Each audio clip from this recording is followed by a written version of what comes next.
Shawn DuBravac. I'm the chief economist for the Consumer Technology Association. It's great to be here with you. And just for a few minutes, I'm going to build off of what Bruce spoke about. We'll then follow up with a joint Q&A between the two of us. I should note that this presentation, as well as all of the presentations, will be available on the registration page. So you'll be able to go there presumably later today and have access to all of those. So let me begin with a quote from Woody Allen. Just because you're paranoid doesn't mean they're not out to get you. I think this is how a lot of us feel when it comes to jobs and automation. And so I think it's worth diving into some of the research and looking at some of the broader statistics around how things are shaping up. I have a rule not to sound like an economist before 9:30 or after 11, so unfortunately, since we're in that window, you're going to get the economist in me. This is a look at corporate compensation as a percent of what we call corporate GDP. So this is essentially how much of the value add that corporations in America create is going to the employees. And you can see for a very long time, going back to just after World War II, it hovered right around 63%. And that was true until about 2005, 2006, when it started to decline. And it's been much slower. Now, we've seen it recover a little bit. Bruce mentioned an unemployment rate of 4.5%. As that labor market tightens, presumably employers capture a greater percent of the value add of corporations, but we also see more of that value add being dedicated towards capital consumption. And so that mix of labor and capital shifting in our economy, which is a story around, obviously, machines becoming more integral into what we do in our lives. I'll hit on some of the academic research. David Otter of MIT did some fabulous work looking at how jobs have shifted and ultimately the polarization of our workforce. If you look at the spectrum of jobs by their class of skills, you can see employment gains over several periods in that task-intensive, low-income, kind of low-wage series of jobs. And then over time, what we had seen, especially early on, was that the more that was required of jobs, we saw improvements in employment gains over time. That, over time, we've seen that hollowing out. So this is essentially that job polarization story that we see. You see growth at the low end, you see growth at the high end, and you see that shift starting to move up over time. So in the 1980s, jobs losing worker share fell in the 45th percentile. Today, it's closer to the 75th percentile. So it's starting to erode in what we have historically considered higher skilled, higher waged jobs. And yet, right now, very few jobs could be fully automated with the current stock of technology that we have in place. This from McKinsey, only about 5% of jobs could be automated using today's technology, while about 60% of jobs could have some 30% of their tasks automated. And so I think that's really where we'll start to see the influx of automation and of digitization, if you will, is that it will impact certain pieces of our job, certain pieces of our skill. So moving forward, the jobs of the future really will be a collaborative effort between humans and machines. We've seen job growth primarily taking place in what we consider non-routine work. So this is a chart of job growth over the last 20 years indexed to May of 2007. So you can see the last 10 years and the 10 years prior to that. And it hasn't been just knowledge workers that have seen growth gains in employment. It's also been in what we would consider manual, non-routine work. So this would be things like dentists, hygienists, and others that are doing relatively manual work, but it's non-routine. So they have an adaptive environment. And you can think about how that's played out in the economy. Consider something like replacing your windshield. For new cars and a new vehicle, most of the windshields are put in using robotics. If you've seen anything that's taken place in the manufacturing facilities of large auto manufacturers. Most of the times they're using robotics, but if you crack your windshield and you have it replaced, you don't take it to where the robots are, right? It's an adaptive environment. Each situation is unique, and so we're still primarily using labor to do that. And so I think that is also indicative of where job growth will take place, is in these non-routine areas where we require adaptive human thought and adapting to what's happening in that environment. I think another key theme here is that we have this looming economic growth gap. Over the last 50 years, the economies of the G19 plus Nigeria have grown about 3.5% on average per year. Half of that has come essentially from labor growth, and the other half has come from productivity gains. If you look at projections over the next 50 years, labor growth is expected to contribute only about 1/10 of a percent point in that gains. And so if we have productivity gains of 1.8%, you're looking at economic growth for the G19 plus Nigeria of right around 1.9%, or almost half of what it has been over the last 50 years. So moving forward, if we want to maintain economic growth consistent with the last 50 years, not only are we going to need all of the people working, but we're also going to need all of the machines working together. We're going to have to make up a significant amount, and all of that will show up in productivity gains driven by the right use of capital.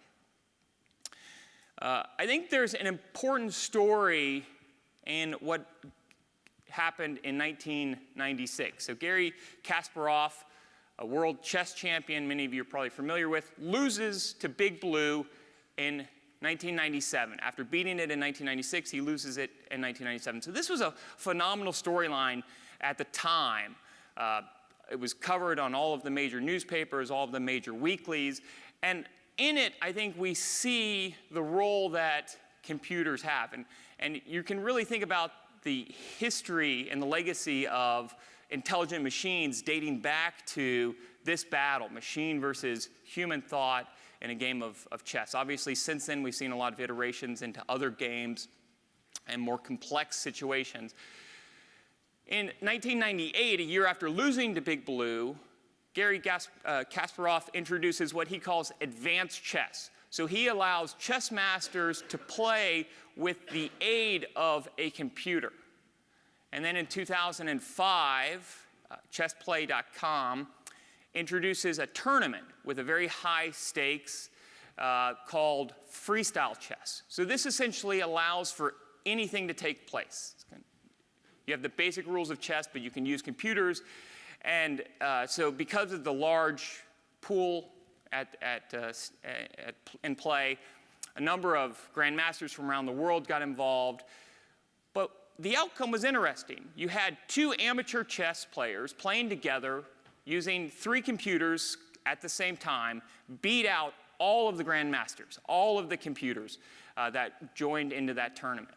And so the quote, I think, from Kasparov is telling of where the future goes in humans working together with machines. Weak human plus machine plus better process was superior to a strong computer alone, and more remarkably, superior to a strong human plus machine plus inferior process.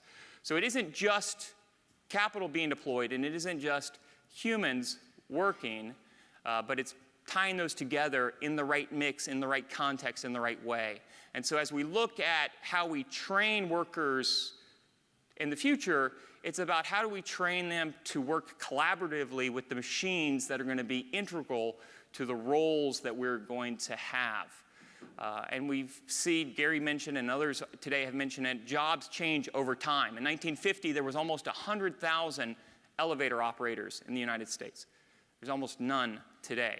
The job that's shifted because the technology has shifted. So in order to keep up with the times, it's important that we train individuals to think and to add value to these environments that are increasingly being digitized. And these are just a couple of the examples of where I think things start to go. Kiva Systems, obviously, is a great example, purchased by Amazon. And you can see how the warehouse moves around the person packaging the Amazon packages. So it's actually capital being deployed in that warehouse setting to move the shelves to the individual picker, rather than running around with a pick list throughout the warehouse to pick up the items, improving the productivity of that individual worker with the deployment of capital. DaVinci, which just recently announced stellar quarters with increased sales, is a machine that is involved in surgeries together with a surgeon. So it's a surgeon working together with capital. And you're seeing other robots as well, many of which we saw at CS. So I'll end there with those examples. I'll invite Bruce back on stage, and we'll have a minute or two for any questions from the audience.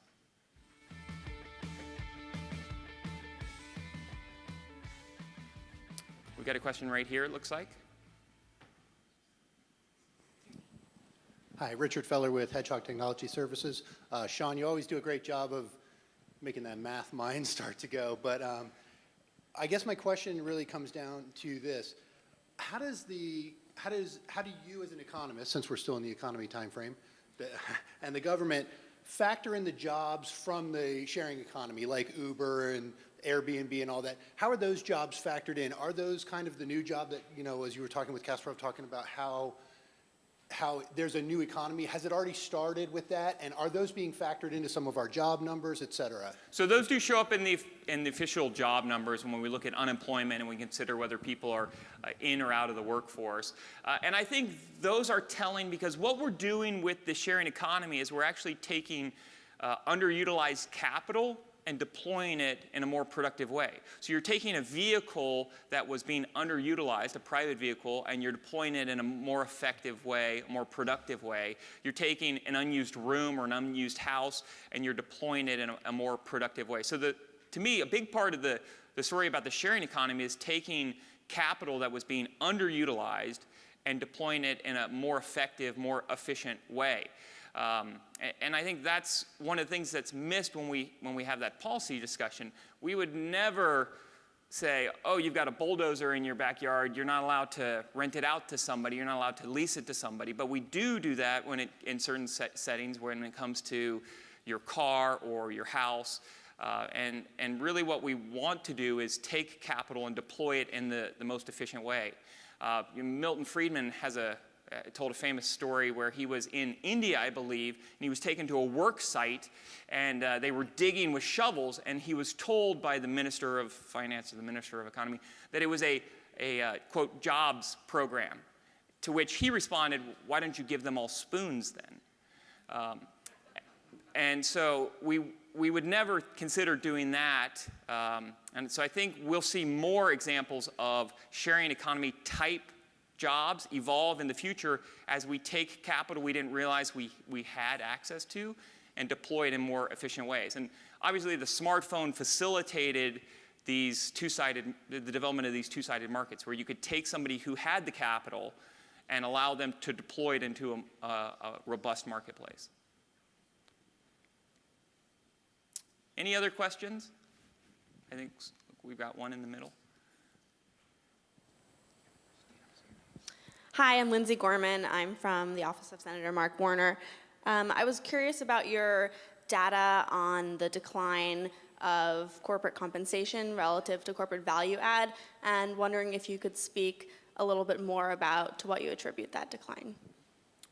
So I think there's probably a couple of things that could be driving that. One is it just a cyclical phenomenon that going into the recession and then ultimately coming out of the Great Recession into what was a relatively mediocre recovery, companies were able to add value. So we saw growth in profits and growth in other kind of value add metrics. But they didn't necessarily pass that on to their employees for a number of reasons. One, because the labor market, there was a lot of slack in the labor market, so there wasn't these upward pressures that we typically see in a tight labor market where employees can go out and demand higher wages, or they'll move to different jobs in order to garner higher wages. And so because we had this tremendous slack in the economy and the labor market, in particular, companies retained that value add or deployed it into other ways, which is capital. So the offsetting metric there over the long term has been essentially depreciation, capital consumption. Companies shifting a little bit of that equation between how much of a value add goes to labor and how much of it goes to capital. So I think that's part of the story. Though if you look at some of the other metrics, and it could be that we have a massive mismeasurement problem, but we haven't seen strong productivity growth since the recession and through the recovery. We also haven't seen tremendous amount of growth in capital expenditures. So if we were really in a period where we were seeing kind of mass automation, you would see capital expenditures at much higher rates, and you would also in turn then see you would see productivity rates that were much higher. So I think one of the great concerns out there is that technology has changed in such a way that the jobs won't be able to keep up, that the human race can't keep up with the rate of change. That hasn't been true for hundreds of years. The concern is that now it is suddenly true. Not all of the statistics, and certainly the ones I just mentioned, growth in capital expenditures and growth in productivity, support that premise. It looks like we're making these changes as needed. Could I ask a question? Please. Gary Shapiro. First, could either one of you talk about the changes in demographics given our aging population and the impact or not if we have reduced immigration on the economy and jobs? And second, could you talk about the changes that we know are certain that are coming, such as a self-driving car and AR, VR, artificial intelligence, things like that? Yeah, Bruce, do you want to hit on something? Yeah, I mean, I think that a number of those technology waves are surging.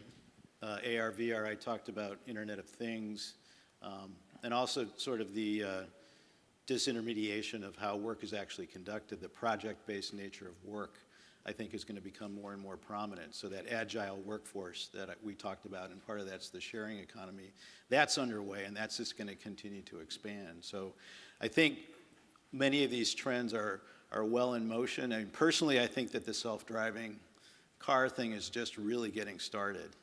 Every day I open the newspaper and I see another set of companies committing resources and goals towards reaching that. And it's global too. It's not only, it's with trucks, it's with automobiles, so it's gaining a lot of traction. I think a couple other things that we see coming are, I didn't talk about this, but there's also a tremendous investment in HR technology. Last year there was $2 billion in venture money pumped into startups. There were over 400 deals done in this country. And I think some of that technology will start to impact how talent is found, how it's retained, and how it's trained. So I would watch that space as another example of how things are going to shift and become more interesting. Yeah, and just to add a couple points to points Bruce made, the storyline I tell around the glooming economic slowdown globally across the G19 plus Nigeria is a story around demographic shifts.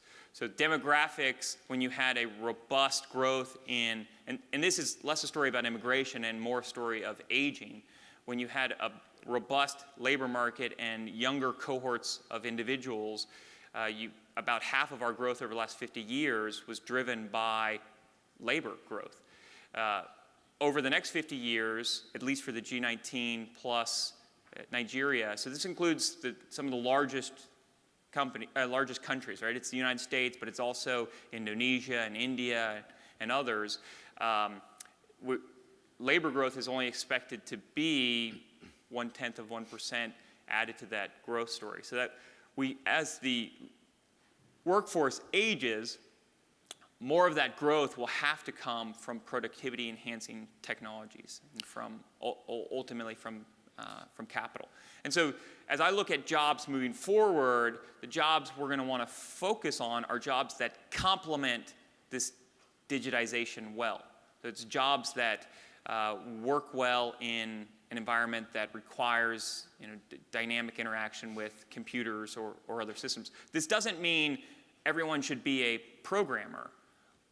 It simply means that your jobs will increasingly be infused with elements of technology. So things, tasks, skills that can be easily codified are easily then learned and done by computers. It's the non-routine type of our jobs that are difficult to codify and then therefore difficult to drive by computers. I think all of us in the room would probably say we do more multitasking today than cohorts prior to us. That to me is a sign of dynamic, changing and labor environments where you have to do non-routine work and your work is always shifting across different spaces. And so we've done that naturally to adapt to this environment where technology is taking over some of the more rudimentary, routine type of activities. Maybe one last question if we have time. Oh, okay, sorry. Hi, Rick Lane. As a son who's graduating college in a couple of weeks, I'm very interested in the future of work. So anyone has a job? No, just kidding.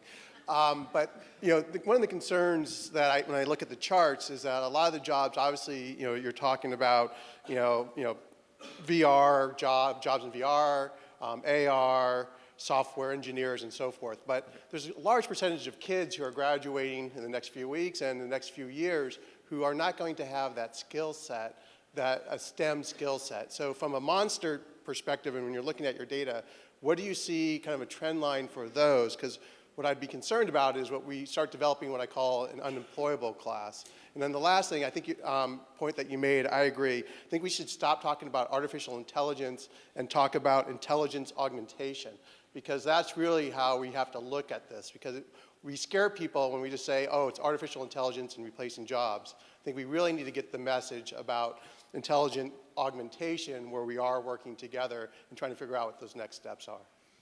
So I have kids that have just graduated not too long ago myself, so I've been through some of this, and I tried to point them towards things like coding, and they went in the direction of stuff like culinary and TV and broadcast.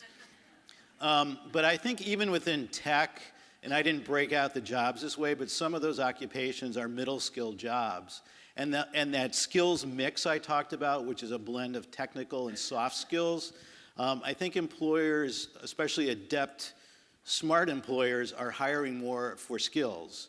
And so maybe someone lacks a little bit of the technical experience, but if they show the right set of soft skills, that can be very appealing. So that could be getting into some form of computer coding. That's where there's something like the boot camps, these kind of things that come in and plug gaps can be effective. And other things like computer user support positions are useful. And those other industries too, like electronic shopping, that's a huge industry. Retail is declining in the brick and mortar sense, but the e-side is growing rapidly. Companies like Amazon, we know companies like Alibaba coming into this country and starting to hire. So you really have to kind of look at the companies you want to go after, probably first and foremost, and then you can target a job search around that. But I think there are ample opportunities, and as we highlighted, the market right now is quite good. I mean, research from others for graduates this year points this to being one of the best years since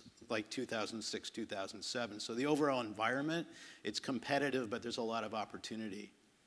And just building off what Bruce said, I think we will start to shift more towards a skill-based, task-oriented work environment, and that supports this idea of an agile work environment.